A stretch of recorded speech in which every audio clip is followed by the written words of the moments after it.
Are you sure? Do you believe it's even possible that having babies can be easy? Is one, two, three? Well, I'm here to tell you, I've tried it a few times, and it's true. It can be made easy. So whether you're gonna have a baby in 9 months, 9 years, 9 days, or 9 minutes, some of these tips are gonna be able to help you in a way that you never thought they could. So let me teach you what I know after having 12, 13 babies. And I had 10 of them at home. So there you go. Do I know? I had more than 10. I had 11 of them at home. What am I thinking? Shorted myself one, plus a miscarriage at home. That's the way it works. Well, hello, Stephanie. It's good to see you. So today, in case you didn't catch that, I am going to talk about how to have babies and how to make it easy as one, two, three. You may not believe it can be easy, but I'm telling you it will. Now, first of all, my name is Michelle, and I am a mom of 13 kids. I have 9 boys, 3 girls, and yes, we always intended on having a large family, and I definitely wanted 13 kids. But after I had babies 11 and 12, which were twins, we weren't sure we could have any more children. I thought I was infertile. I thought my business had closed down, thought the shop closed, right? And I was unaware that I was gonna ever be able to have another baby. So after years of infertility, try 6, almost 7 years of infertility, I decided that I was tired of the little bit of weight I was packing on, an extra 30, 40 pounds. And I was sick of that weight that I was adding on to myself. And I decided to quit eating sugar and bread. I actually wanted to go on keto, but I knew the thing that was gonna be the hardest for me was to get off of sugar. I even have a video series I did on my 30 days of getting off of sugar because it wasn't easy. And the first one has like candy wrappers, but so does one of my other videos. So, because at Halloween there was candy everywhere and I was trying to decide to eat it or not. But I'll post a link to my series below. It was just a 30-day program I did on my own so that I could get off of sugar. And it worked. And I didn't eat bread, I didn't eat pasta, I didn't eat sugar. And those 3 things I got off of, and then bam, out of the blue, not only did I lose 20 pounds, almost 30 pounds, but I got pregnant. And I didn't even know that was possible. But go ahead and clearing that stuff out. They say if you go on keto, that's what happens. But even just quitting the sugar and the bread made that difference for me because I hadn't even started keto at that time. Hi, Heather, don't worry. I've only been on for 2 minutes and 44 seconds. You're fine. So, and I also was just telling a little bit about myself and where I've come from, and you've already heard it a time or two. So that's really how I ultimately got pregnant. And when we did get pregnant, it was a surprise because we honestly thought we couldn't have any more kids. I mean, sure, we weren't doing anything to stop it, but 6.5 years, would you think after trying for 6.5 years that you might be able to get pregnant? Whatever. We didn't think so. Plus, I thought I was going through menopause. It didn't make any sense. And then out of the blue, here I was pregnant. And we were so excited, except for we did find out when I was just about 15 weeks along, because we wanted to check first to make sure that it wasn't twins, because that's kind of more risky for me. And we were checking to find out about the baby, and we found out that early on that she was a Down syndrome candidate, and that she had markers that were very in line with having Down syndrome, and indeed she's been born and does have Down syndrome. We just don't know the severity of it. We still have genetic testing and all kinds of other tests, but so far she's had one of the most common heart defects of kids with Down syndrome, as well as possible GI tract problems, which are very common for children with Down syndrome. So we're learning about that. Hi, Gretchen, it's good to have you. Well, now, even if you've never had babies, even if you can just kind of relate because you've had a baby in the past, you'll be able to understand what I'm talking about on a lot of these issues. Because a lot of people have commented on my video, and as you can see, there's a lot of views on my birth video. Hi, Kat, how are you? Don't worry. You can come back and watch it later. Hi, Lady E. Thank you. But you can see the video, and I've had a lot of comments on there, like, how do you make that look so effortless? How do you make that look so easy? I can't believe you did a live birth and you look like that after having so many kids. And I'm just like, whatever. But you know what? There is a trick to it. There is a science to it, because I had my first two babies in the hospital, and both of those babies I had natural and vaginally. There were some complications with the first one. There wasn't really big complications, but they did give me Stadol, and I didn't like the way Stadol made me feel, because I felt out of control. I wasn't in touch with my body. I really am into that. I want to know what I'm feeling and experience why. And then, and I didn't like how I felt lethargic, and I was unresponsive, and I couldn't hardly interact with my baby. So I didn't ever want anything like that again. And when I had my second child, I had him completely 100% naturally, although they did break the water to speed up his birth, which proved to be a mistake. But that's for another day. We'll talk about those stories. But since my third baby on to my 13th baby, I have been using a couple of books that have helped me tremendously in being able to learn the control that I have when I'm in birth. But I thought as well I would give you 5 or 6 tips on what you can do in case you're having a baby this week, or if you're having a baby next week or next month, next year, or in the next several years, just so that you could come back here and you could learn about it. You're so great. Well, that's what we're talking about tonight, Lady E. So here we go for my first tip. Pain management. Isn't that what we all are worried about, is the pain we're going to feel while we're in labor? Well, no matter what, if you don't learn all the other stuff, there are certain things you can do to help relax you and take the pain away. The thing I do, although it looks kind of basic, because it's in a Ziploc bag and it's right here, and I make my own capsules. You can get them in a bottle like this. You can even order them online from any health food store, Walmart, or whatever. This is cayenne pepper. I love it. It's in the Spring Valley brand. I also have St. John's wort in the Spring Valley brand. They used to carry lobelia in that brand. I don't know if they still do, because now I just make my own. I just go down and buy it and make it into capsules. But lobelia is one of the most awesome herbs there ever was. If used correctly, it can help so many different things. It's been said by pioneer doctors that it's an herb with supernatural powers, that it has a mind of its own, that it can go into your body and find out exactly what's wrong and fix it. I've talked about it in other videos because it is so impressive to me, all the different uses I've had for this herb. So this herb is lobelia. If you have the flu, it can help you throw up faster. If you have achy bones, it will help relax those. If you have a head issue, it will clear out that head issue really fast, and you will feel almost immediate relief. If you have a bowel issue, it will help you go potty that way and clean out that GI tract. And then when you are in labor, okay, let's say you're pregnant and you're having a hard time sleeping first. You just take 1 lobelia and 1 cayenne pepper, and you will sleep like a baby. Now, of course, it might start burning in your heartburn area. That means you're dehydrated and you don't have enough water to break it down. So then just goes a little bunch of water with it, and it goes away. When the heartburn goes away, you can stop drinking the water. But when you're in labor, I take this all throughout labor, and it takes the edge off. It's what gets me to a 7 or an 8 without even a pinch. It's awesome. Even if I have to close my eyes and go, it's kind of like getting a deep tissue massage, right? Really, this just takes the edge off, and I'm not screaming my head off at a 7 and an 8. So there you go. I don't even scream at a 9 or a 10, but you know what I'm saying, right? Because wouldn't you like to just even be able to get to a 7 without freaking out?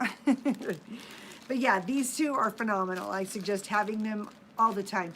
Also, if your child eats something that's poisonous, if they're able to take these, it will help them throw that up so that they don't get more sick from it, on the things that are safe. Don't check with an herbologist to make sure that you do it right, but I'm not going to take the, I would try it. Yeah, try this. I bet you anything it will. It will help relax you. It helps relax your nerves as well. Anything that needs to be taken care of, it will take care of it. So that's why I spend so much time talking about it in pain management, because it is my absolute go-to.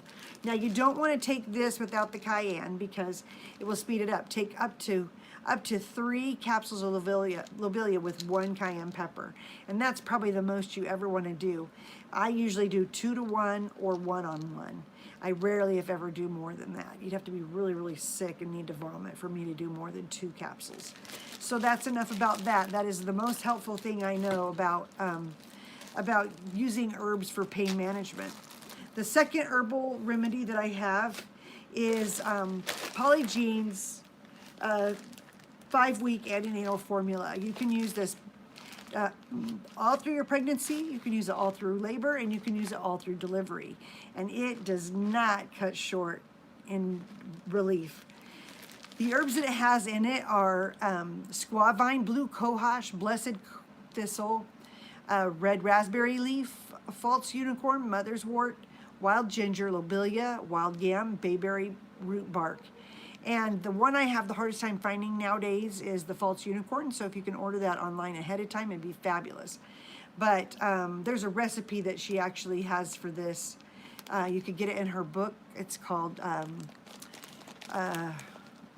can't remember what the book is called, but it's written by Polly Block, and it's her only home birth book. So you could go there for that. But you take this as early as 5 to 6 weeks before you're going to have your baby, and you take the first week that you're getting closer to the 5-week mark, you take one every day for 3 times a day. The second week you do 2, 3 times a day, every day for a week. And then the third week you do 3, and so on until you get to 5, even up to 6 if you go over. And what it does is it helps get the cervix ready, it gets the uterus ready, it helps get the baby ready. It's phenomenal. But this one was already pre-made. I usually make my own, but this one was pre-made by a company called Blessed Beginnings. I believe you can get it online from thebirthjunkie.com. So I'll try to put a link for her below. It's in Washington, so it might take a few days for it to get to you.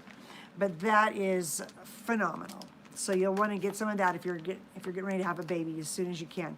When I first found out about this, excuse me, when I first, we were off on the date on one of my pregnancies because I hadn't had a period, and we were just kind of guessing like when it could have been. And we were off by 3 weeks, and it wasn't a big deal because I was fully grown. It was obvious the baby was big. But anyways, I started taking this. I was like, well, I have 3 weeks left, so I need to start with 2 capsules today. So I did 1 capsule the first day, 3 times that day, 2 capsules the second day, 3 times a day, 3 capsules on the third day, and 4 on the 4th day, so I could get caught up to that 4th week. And I had that baby in 4 days, but he was ready to come. He was 8 pounds, 8 ounces. So that lets you know that really it doesn't make you have a baby unless the baby's ready. So that's what I'll say about red raspberry, the Polygene's 5-week antenatal formula, because it is phenomenal. It's a little different than Dr. Christopher's. I've noticed that women bleed more when they use Dr. Christopher's because of the black and the blue cohosh, where this does not have the black cohosh in it, which is known for making women bleed a little longer. So if you were taking Dr. Christopher's and you noticed that you bled a little more, that would be the case. This also makes it so that you will only bleed for a shorter amount of time. But now that we have that out of the way, let's talk a little bit about my cup of tea. The tea that I had in here that I already drank, sorry, I just thought the prop would be adorable, but I drink my red raspberry leaf tea in these cups all the time, especially while I'm pregnant and in labor for sure. Except for when I'm in labor, I want it in a bigger jar because I'm going to just down the whole thing. And then after I've had the baby, I'm drinking it every day to help keep my hormones at a good even kill. That way I don't get too high or too low, especially too low, right? We don't want to get too low. So then you just drink this every day. You could do it 3, 4, 5, 10 times a day. You could drink a quart a day of red raspberry leaf tea, and it feels amazing, especially right after you have a baby or while you're in labor. Like you maybe didn't even like it that much when you were drinking it throughout the month before you had the baby, but now that you're in labor and you're having the baby, you're guzzling it. You just want more and more and more. That's how bad your body needs it. So that's it for the herbs, right? But those are all herbal remedies that help with pain, help you have a longer time dilating before you feel any uncomfortable pains that you can't manage. So it's really, yes, red raspberry tea leaf, make sure it's the leaf. It comes in traditional medicinals. So I always buy the traditional medicinal box. I should have brought the box up here. Forgive me. I'm such a doof sometimes. But it just in a little tea bag, and you can just make a bunch all at one time, or you could just do a little bit. Not a genius, Catherine. I just know what works. I've tried it. And I learned it from some of the books I read, you know, my Polly Jean book, It's Falling Apart.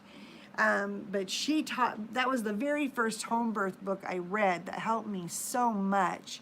The second book I read was Dr. Bradley's Husband Coach Childbirth. I tempted to go get those two books for you. I didn't think I was talking about those today, but here I just did.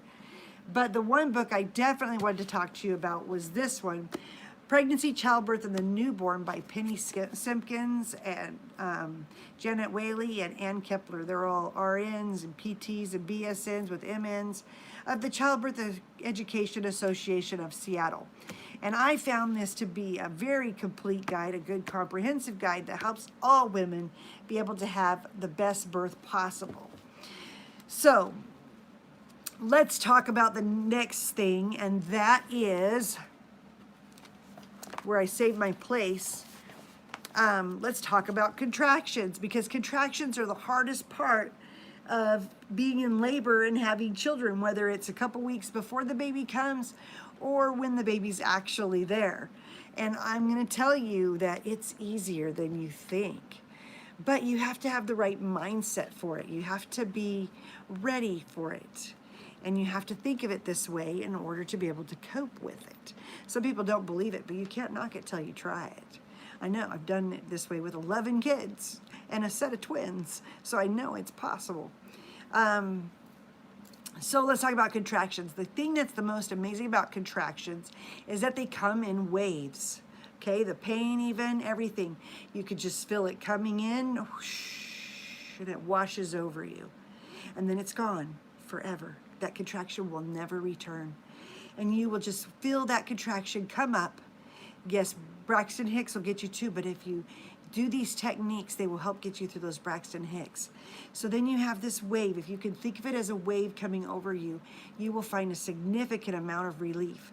And even if you do things like yoga I highly recommend for pregnancy. There's a lady, Yoga by Adrienne. Oh my gosh. She has a whole pregnancy series. You can pay for it, or you can just watch what little bit videos that she has. I just find 2 or 3 of her small routines that I like, and I use those. And those help you learn to get control of your mind and your body so that you are able to manage your contractions through breathing and concentration, because that's all it really takes. That's how I do what I do in a nutshell. Extreme concentration, extreme relaxation. Those two things hand in hand really work. Hi, Felicia, you made it. I'm so glad. I see everybody popping in. I'll talk to everybody in just a minute. I'm going to give these last couple of tips for having a baby in case you're going to have a baby this week, next month, next year. Doesn't matter. It applies. So what I really want to share with you is that when I have a contraction, because I love the sound of the ocean waves, that works for me. Some people like to think of trees blowing in the wind, or maybe some other abstract concept, that maybe a brush stroke on a canvas, you know, when you're painting. Just something that helps bring comfort and peace to your body and your soul. Because when you're in labor, you want to be able to focus and go to that place regardless of whatever's going on around you. Because even though I was in labor and I had all my kids here, and my grandkids were here, they weren't in the room, of course, but I could hear them through the wall in the room next door to me, and it didn't disturb me. Why? Because I have learned this technique about just really getting inside myself and just breathing those contractions out. Because if I take the right breath at the right time as I'm concentrating,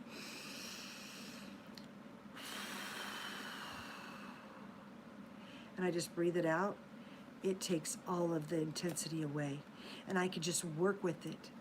Getting educated about birth is so important. When you think about the opening and how it needs to open and how it first comes through your cervix before it gets to the vagina opening, you know, you got to be at the minus stations before you get to the plus stations.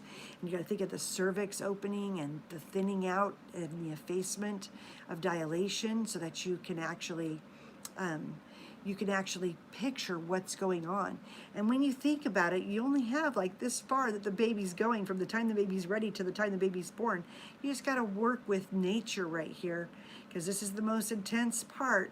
and you get that ring of fire they talk about where the baby comes through at the largest point, about 4 inches across in dilation for that number 10 to get that head through. But that is what you're going to be doing, is allowing that passage through there with the understanding of what's going on, so that as you're breathing, you can picture your baby being able to come down beautifully and just breathing with those contractions. Excuse me.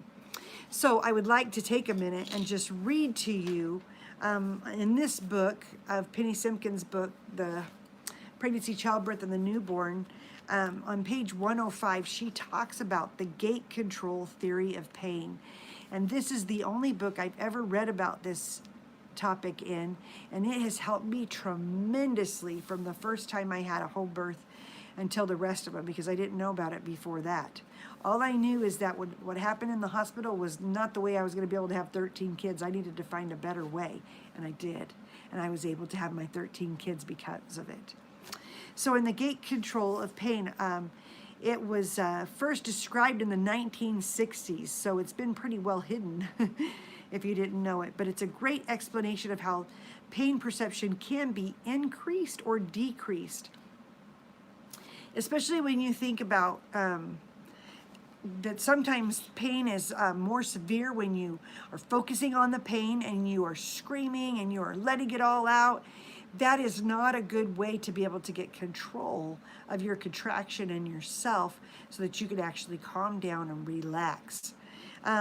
There's a whole bunch of information in here, but she talks about the gate control to pain. It's basically where you learn that control in your mind so that you are able to be relaxed at the time that's needed and breathe beautifully through that contraction. And then you're going to relax. You're going to focus on relaxing. I kind of laugh because when I walk clients through this process and they're having a baby, I start with, unfurl your brow. And I laugh because I see myself in my video. You can see when it's an intense contraction and my brow is all furrowed, and there's no one telling me to unfurl my brow, so you kind of forget. But sometimes I'll even touch their brow to remind them to relax that.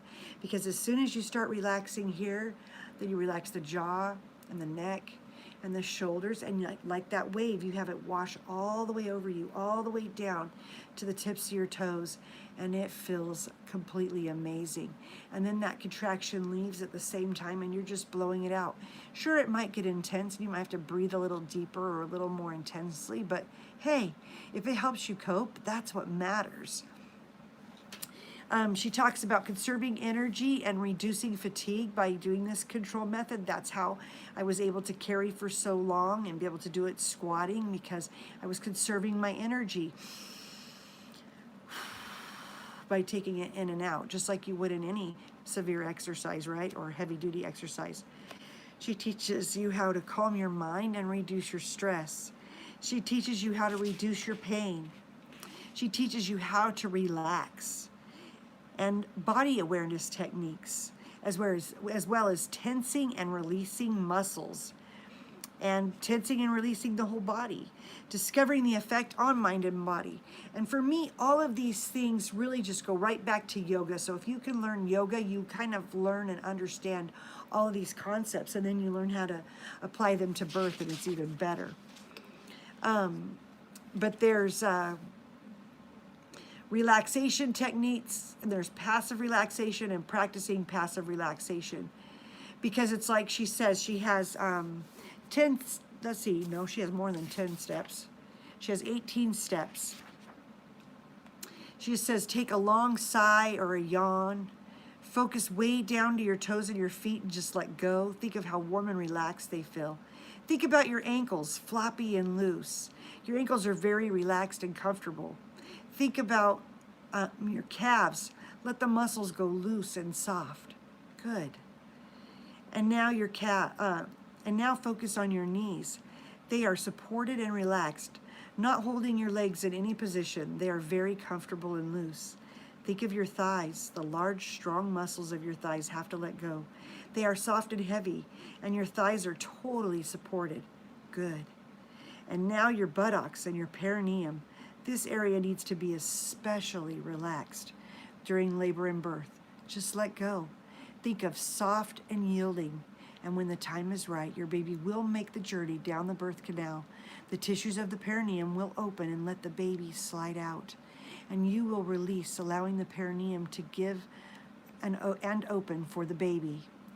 8, now your lower back. 9, let your thoughts flow through your abdomen. 10, and now your chest. Your chest is free as you breathe in, bringing air into your lungs. Your chest swells easily, making room for the air. As you breathe out, your chest relaxes to help the air flow. Do you feel sleepy just from me reading this? And now your shoulders. Imagine you've just had a lovely massage on your shoulders and your upper back. Release and feel the warmth. Feel the tension slip away. Focus on your arms. With your out breath, let your arms go limp. And now your neck. Focus on your lips and jaw. And now your eyes and eyelids. You are not holding your eyes open or closed. They are the way they want to be. Your eyes are unfocused and still beneath your eyelids. Your eyelids are relaxed and heavy. Focus on your brow and scalp. Take a few moments to note and enjoy this calm and well-being feeling. Now it's time to end this relaxation session. No need to rush. Gradually open your eyes and stretch. Tune into your surroundings and get up slowly. Then she has the one where you have touch relaxation, exercises, active relaxation. You just learn all these different techniques that are immensely helpful when you are in the middle of the crux of labor, just that hard work, but you're able to relax. And I noticed, especially as I get older, as I was breathing through those contractions while I was in there. Thank you, Misty. When I was in the middle of all of that breathing, I could totally do all those relaxations and focus on just that wave coming across me. But then, even as the baby was crowning, I could feel the bulging bag of waters. And even as with the next contraction, her head began to come past that opening. And I could feel more of the bag of waters. Halfway her body was out, I could feel the bag of waters. And I said to my photographer, Teresa, get over here. She's in the bag. Take pictures. Because I could feel her whole body being born in the call. And as she came out, right as her rump came out, then that water broke and you could kind of see it on the video. And I had to take that baby's amniotic sac and peel it away from the baby. And that's the only time I've ever had that happen. Probably because she was so little after I had the twins. But that was where I was at. And I was able to be so controlled with that. So it has even more on control in labor, comfort measures for labor, massage touch, alternative focusing. I'm telling you, even if the only thing you read was chapter 7 in pregnancy, childbirth, and the newborn, your pregnancy experience would change completely. Whether you're 18 years old or 48 years old, this applies. Just the older you are, the easier it is to understand, because I feel like sometimes when you're over 30, sometimes 20-somethings can do it, and even younger. But a lot of times you have to be a little bit older in order to be able to be that in touch with your body. But yoga, if you're a yoga person, you could get in touch with it at any age. So that's what I have to say about that. That gateway to pain and all those techniques combined after using them year after year, after baby after baby after baby, that's how I'm able to be so controlled. And yeah, there maybe was a time or two where I wasn't as controlled, but all in all, I was using that gateway to pain, and I could always tell bigger dilation with less discomfort, and I could have more and more control each time with each baby I had. So like I said, breathing is everything. Even if you learn nothing else, if you can just breathe properly, just in and out, nice deep cleansing breaths, you will feel amazing with each contraction. Breathe it in and let it out. Because one of the things that we do is we hold on And we feel pain when we hold on. And we're like trying to stop that contraction and hold it back because we're afraid of the pain. But don't do that. Why? Because that pain is what brings you that special gift. That pain is what you're going to be letting go, and then you don't feel pain. You do feel the pressure. You do feel intense pressure, but you are not going to be feeling pain. You can feel pain as the baby's coming out of the opening if you're not holding it with a warm compress and olive oil, which I highly recommend, because that warm olive oil and that hot compress make the world of difference. But because that's a skin thing. That's not a muscle thing. You want to make sure you breathe to help those muscles. And that, again, I'll say that breathing is everything. So we've talked about pain management. We've talked about using herbs and when is a good time to use them and how often you can use them. We've talked about contractions, how to deal with them, and remember that contractions come in waves. We've talked about breathing is everything, as you can see in my video. And I think we talked about distractions. If you aren't able to focus with music on, don't play music. But if you can focus better, play music. If you can't focus when people are talking, let them know. Right now I can communicate with you, but when you hear me breathing, don't talk, because I don't want any communication going on when I'm in the middle of a good contraction. It's just too distracting. It's very important to stay focused, and whatever it takes. Everybody should be all eyes on you, all focused on you, even if they're breathing with you. It's a team effort. And then the next thing I would suggest is your aftercare, because even after you have a baby, you want to take this to help keep your bleeding minimal. But one thing that happens a lot to women, I forgot to bring it out here, is their legs will shake after they have a baby. If you just take Arnica montana and any X or C, it will work for you if you take 2 or 3 of them, and it will keep your legs from shaking. That's just like a nervous thing that happens, and it will help you tremendously. I take them for every so many hours after I have a baby, and then even a few days, because it also helps with sore muscles so that you're not as sore. The other thing that I do is I don't get afterbirth pains. Why? Because afterbirth pains are caused by your uterus is so tender. That muscle has just worked out for 9 months, and now it's getting a break and it's getting shrunk down to size after squeezing that baby out.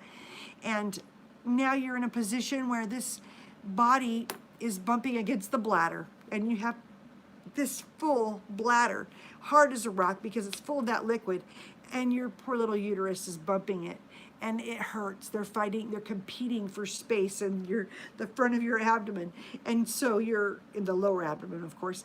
So every time that bladder is full, it's putting pressure on that uterus because it swells up to where it's affecting the uterus. But if you go potty, it goes away immediately.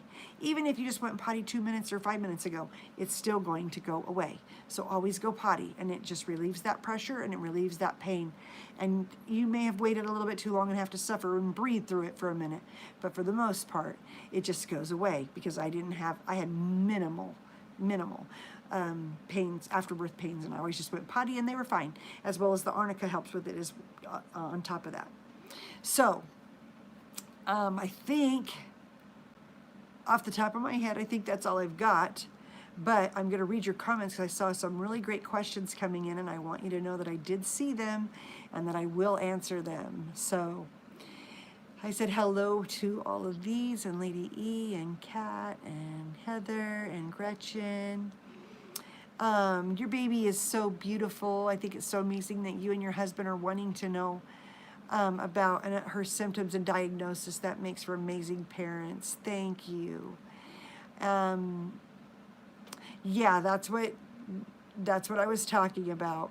And Chelsea's here. Hi, Chelsea. And I already answered it if it comes in a tea bag.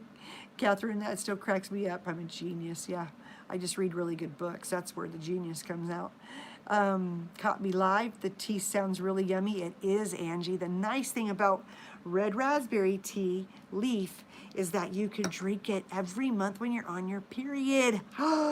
You could drink it before, like when you start getting grouchy and crabby. I suggest taking that with some St. John's wort, as long as your doctor's not against it. But St. John's wort I found just really helped me a ton. That with red raspberry tea around that time of the month, even if it's just the cycle, Drink that. Teenage daughters, it works like a charm. Just don't let them know that's why they're drinking it. Just have a cup of tea at night. Have a couple little teacups. Let's have tea night. And then let's have a cup of red raspberry tea leaf because it's so good for women. And then you drink it. And before you know it, she loves it. And then all of a sudden, she doesn't know why she's not grouchy anymore. And then, let's see. Yeah, those Braxton Hicks can be intense, especially when you have 2 different days of false alarms, but they're serious false alarms. I'm not sure why you were crying, Catherine. You're so cute. And Felicia was here, and she had a question. Your channel and your baby are so beautiful. Oh, thank you, Misty. I keep thinking they're not enough, but they're going to just have to be good enough because I can't do any more yet. My views on VBAC, that's the one I saw come up. You didn't have a good experience with your first in the hospital. When and if you ever conceive again, want to do a home birth. It's been almost 9 years. You know what, Felicia? I am not against or for VBACs. I am against good practitioners. So if you are going to have a VBAC, make sure that you have a nurse midwife or someone who really has dealt with it multiple times and is well aware of the complications that are possible and that is very educated, because your health and your nutrition play a huge role in your VBAC success, as well as your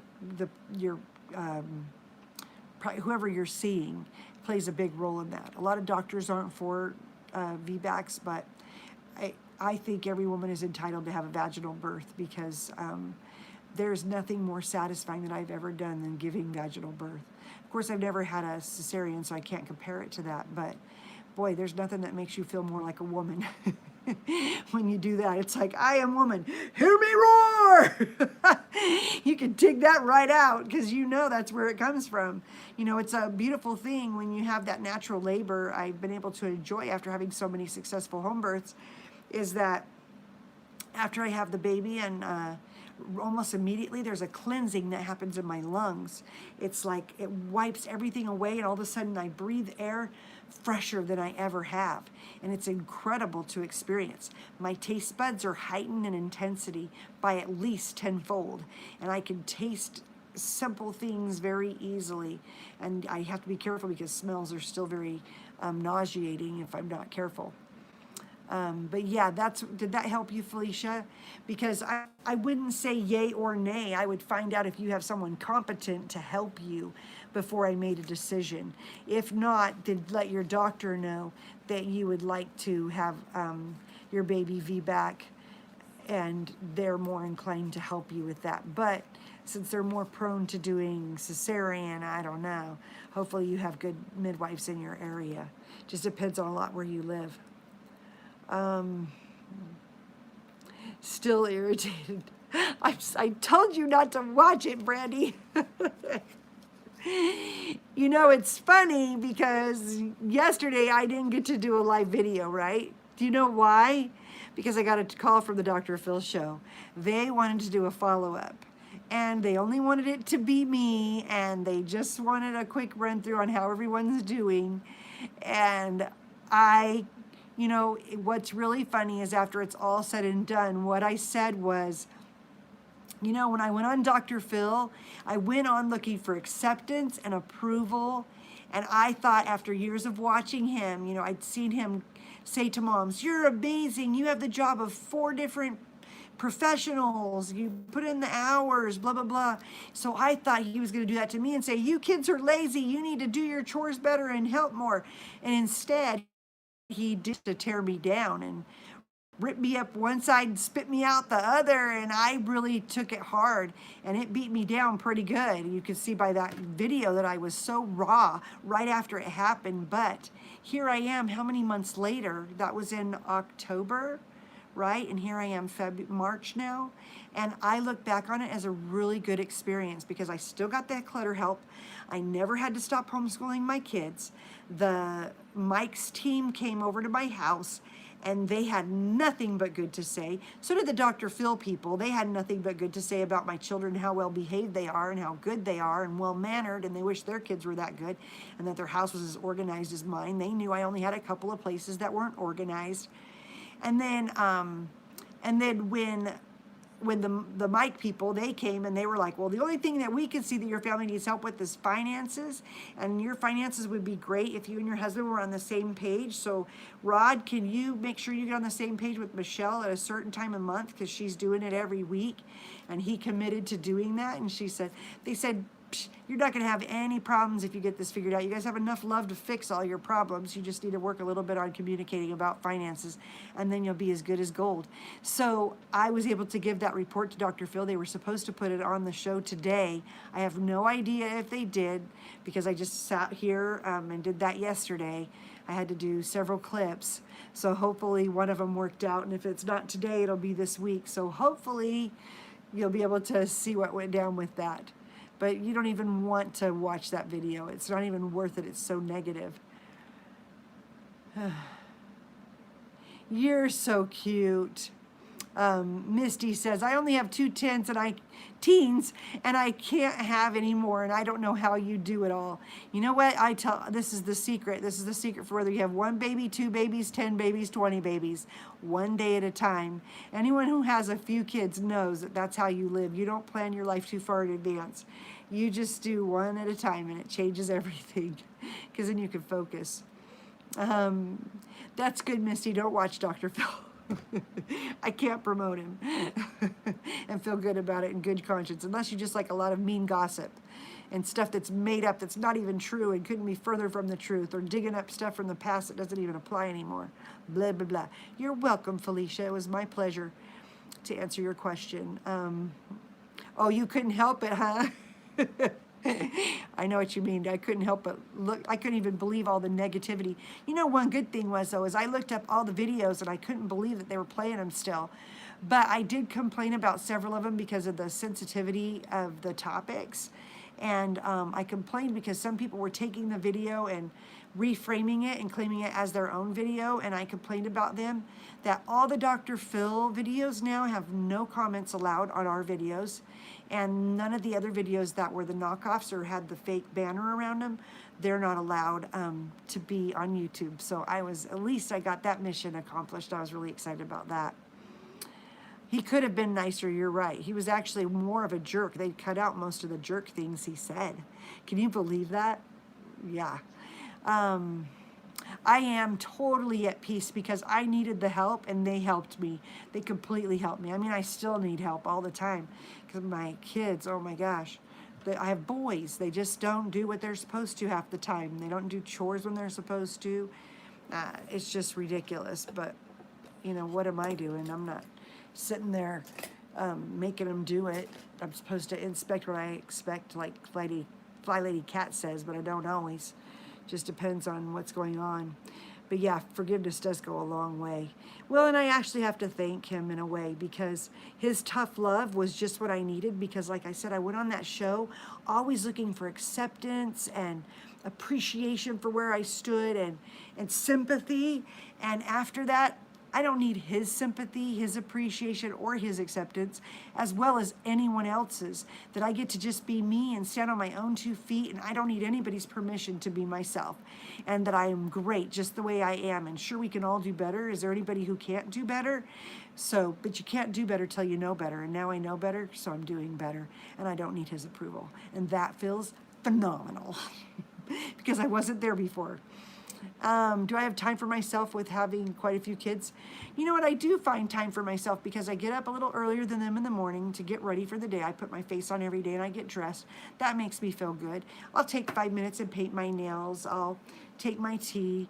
A lot of my time is wrapped up in my children. Like, I don't get to paint so much anymore. I don't have hobbies, but I might, just not yet. When I work with flowers, I used to work in a flower shop, so I like putting floral arrangements together. I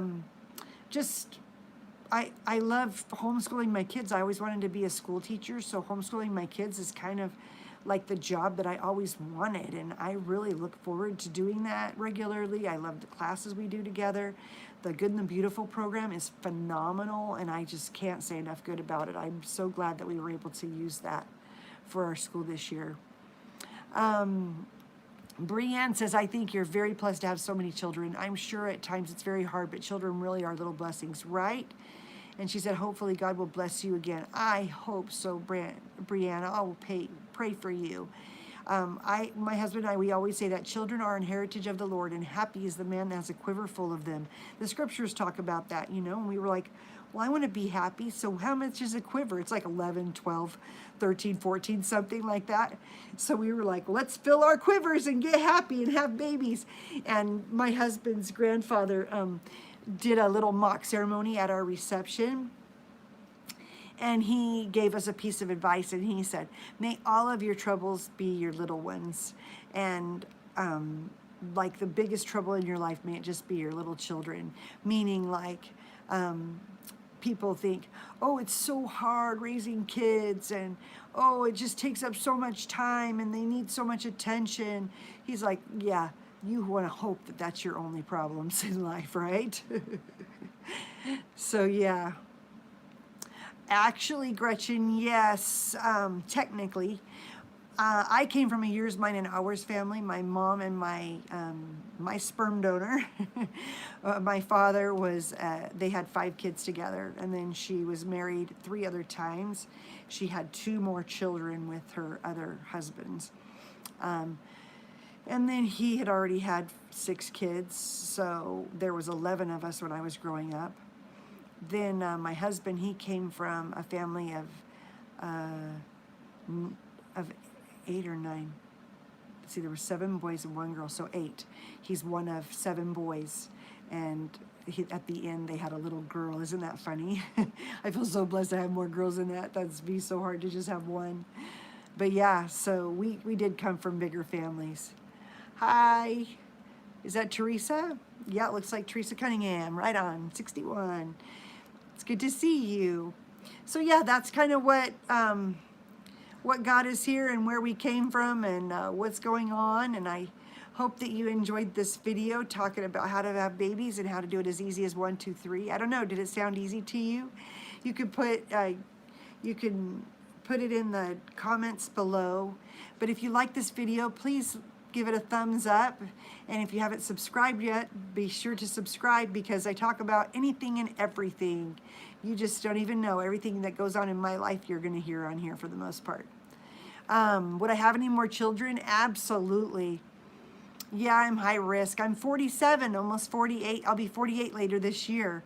So I'm one of 9, and my mom finds it really hard, but she's a single parent. Yeah, being a single parent would be really hard. You got to have a guy that's willing to stick around, and that was touch and go sometimes for us. So I'm really appreciative that he's still here, because things are great. And I would have more. I'm just not 100% sure that I can do more. So we'll see.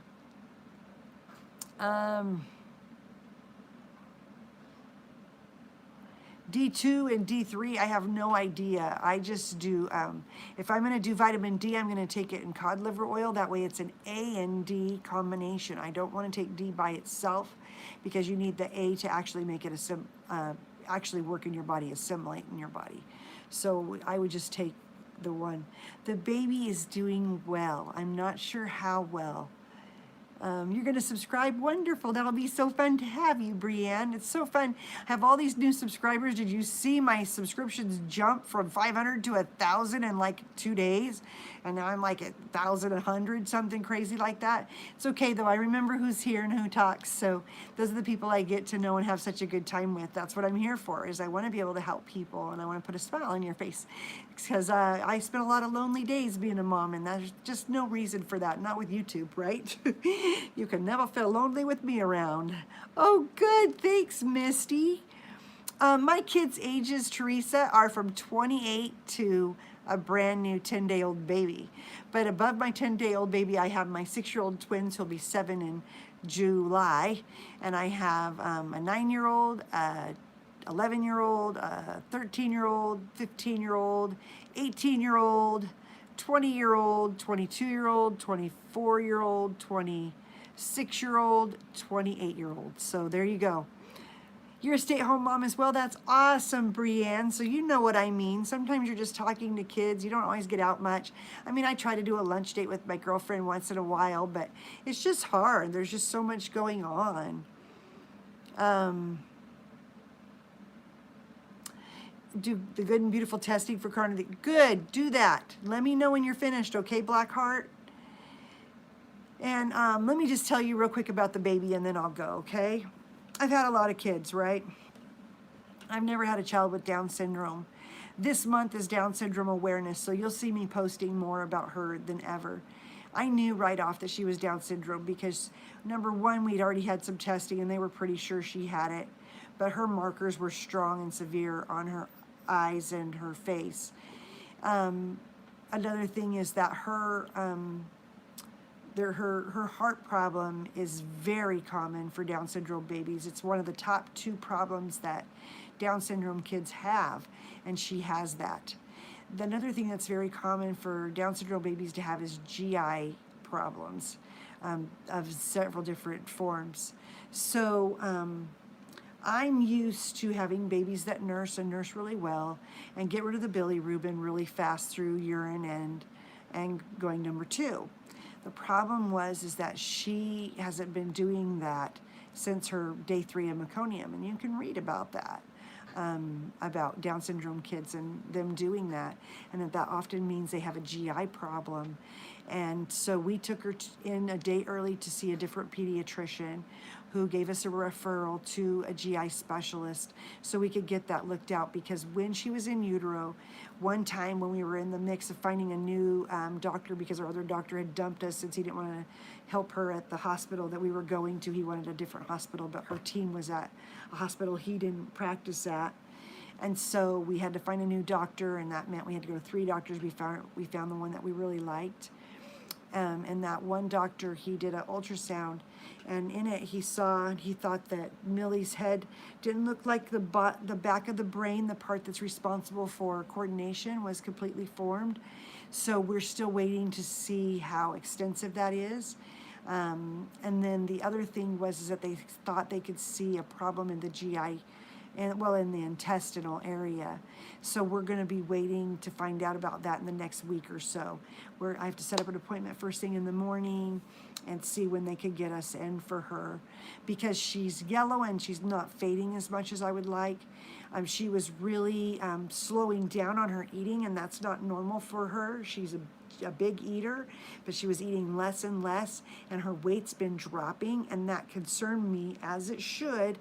And then thinking, hey, could this be the problem? Plus, she wasn't going number 2, so I was really getting upset because the only urine that was coming out was with bilirubin, and that just makes me not feel good. So I was giving her, I was doing all of my tricks that I have that have worked for all my kids, where you do the bicycle, you rub the little pressure points on their belly, you stroke the ones on their back. All those things encourage a bowel movement. I even go so far as to chewing up a papaya tablet till it's a liquid form, and I just feed it to her like a baby bird, just a little bit at a time, and she just nurses it off my tongue. It's the most precious thing. And then I also gave her a warm bath and then rubbed olive oil all over her. I did that for a few days, seeing if that would stimulate the bowels release, and it wasn't. So we ended up getting a little glycerin enema for babies or for children, and we just barely got it in there. It did make her go to the bathroom, but it was unusual. It was a bowel that I've never seen any of my other children have, and it was very concerning to me. There was even a little bit of blood in the stool, which I was afraid, if it's not from the hemorrhoid that's obviously there. So sad seeing a teeny tiny baby hemorrhoid and realizing this could be what's causing that bloody stool, or maybe there's an intestinal problem. So I just didn't feel comfortable waiting anymore. She was actually even getting she was just sleeping too much and just not real wiry like she had been. So ever since then, she's been back up, but now she's getting where I don't know if she's still going to poop, and I want to hurry and get this taken care of. So if it is that issue, that we can take care of that, and it won't cause her any more problems. But that's where I'm at. So I asked Fly Lady Cat, please pray for us and anything that might be happening with Millie so that she can get better soon. And I was crying today on the way to the pediatrician because I was afraid they were going to admit her to the hospital and that she was going to have surgery right away, which she still might on her intestine area, but you know, if it's going to help her have a better life, I kind of have to. It just makes me so sad thinking about babies having to have surgery. And all these other kids have to have surgeries, and they're so tough, and I get they're strong. But it's just hard as a mom when you think about that your baby is going to have to do that. And even if her case isn't as bad as some of the other kids, it's still very emotional, obviously, for me.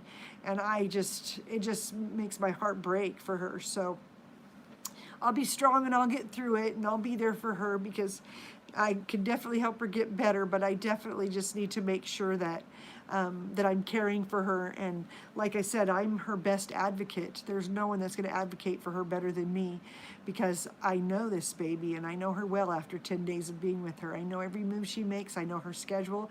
She eats like clockwork, and when that changes, it bothers me, so I watch.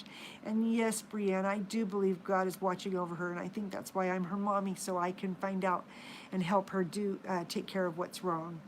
Thanks, Carl. So hopefully we can figure that out, and that won't be so bad. One thing I wanted to show you is we are 10 days after Millie was born, and I wanted to show you how excited I am that I don't have the biggest belly ever. Can you see that? Is the lighting good enough for you? That it's just going flatter and flatter every day. And it makes me so excited because I was just not sure if I was going to be able to be healthy enough that I would, not healthy enough, but just if I did enough to help make it where my body could get back into shape after I had her. And I'm just really excited that it is. I just hope that I'm eating enough so that I can stay up with her and be able to keep up with her, because not only is she losing weight, but I'm losing weight. I just have a lot more pounds I can use and still be okay. She doesn't have that much. Because here's an example. She weighed 7 pounds, 7 ounces when she was born. And it's normal for a baby to lose a pound after they're born. But she keeps continually losing a little ounce here, a couple ounces there. Now she's down to 6'3", and she'll be 2 weeks and 4 days. And I really just am not comfortable with that. So I just got to make sure that everything's okay. If it's just going to take her a little longer because she has Down syndrome, that's fine. I can deal with that. I just want to make sure there's nothing inside that's wrong, that's it keeping her from being able to excrete properly. So I'm going to call real quick. Do they all live at home? Yeah, no. Let's see, I'll answer these a little bit. The kids' ages, I told you. You're stay at home. Brienne's a stay-at-home mom. You found me on Fly Lady Cat. That's awesome. I love Cat. She's my mentor. They do not all live at home, Teresa. Right? Yeah, Teresa. They don't all live at home. My 22 and down live at home. Other than my 20-year-old daughter, she moved out. But I have 8 kids that live at home. Let's see. River lives here. Knight lives here. Chantry, Ozias, Rush, Daly, Raiden, Ripton, and the baby. So 9 kids live here now. 2 of them are adults, but 1 is still in high school because he's 18. Yes, you can see the baby, and I will let you keep. I would love for you to keep her in your prayers, Misty. I'm so glad you'll be praying for her. That's what I believe too, Brianne. Should I believe that God gives special babies to special parents that he knows will guide and love them even more? I agree. You're all saying such nice things. Millie is beautiful. Thank you. Oh, yeah.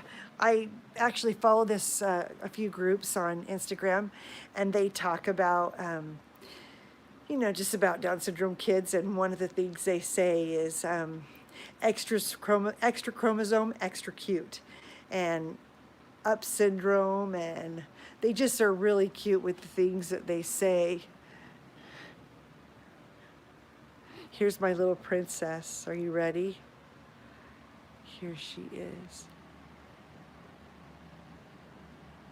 Sleeping in her favorite position. As usual, she loves to sleep. She's in this cute little zip-up outfit. I find that it works really well because I always want her to take all of her clothes off when she goes to the doctor's offices, so that's why she looks like that. But look how sweet this little mouth is. She's so cute. She almost smiled. I thought she was going to wake up for you, but apparently not. So yeah, that's what I was thinking is I just wanted to be able to talk to you guys while she was sleeping, and then I'm going to be able to... Exactly. I think I'm going to make a shirt that says that. Isn't that awesome? But I just am going to spend the rest of the evening nursing her back to health the fastest I can, because that is what I'm living for right now. Sure, I'm spending time with my other kids. They all come in and we visit, and we talk about what we're eating and about what we're doing, and they're getting ready to do their school again. We decided to take 2 weeks off because they're so ahead, and we'll still be done before the school year is up. So it's kind of exciting. So yeah, that's where I'm at. That's what's going on. And now you know the drill, you know more than I intended to share in this video. I feel bad because a lot of people are going to be watching it. About having babies is easy as 1, 2, 3, but raising them is a whole other story, right? All right. So now that we've been on an hour, let's everybody get back to your life, get back to what you need to do. Hopefully you got your dishes done while we were visiting and made your bed and took a bath and everything else in this amount of time. But it was so great to visit with you. Thank you so much for taking the time to be here and for being able to just say such nice things. And I hope that these tips and tricks are easy for you to understand, and that you'll be able to learn them for yourself, so that if you have another baby, or if you're having another baby, that you'll be able to do it even more successfully, more empowered, and more like a superwoman, and not just give up all your control to screaming, which is way more painful. Good night. I'm so glad you found me too, Brianne. It's so wonderful to have all you guys here. Thank you so much. I did answer that. I just saw that you asked that again, Teresa. My 18 and down, I have 9 kids that live at home. I have 2 that are married and 2 that are off on their own. So that keeps us pretty well balanced out for now. All right, take care.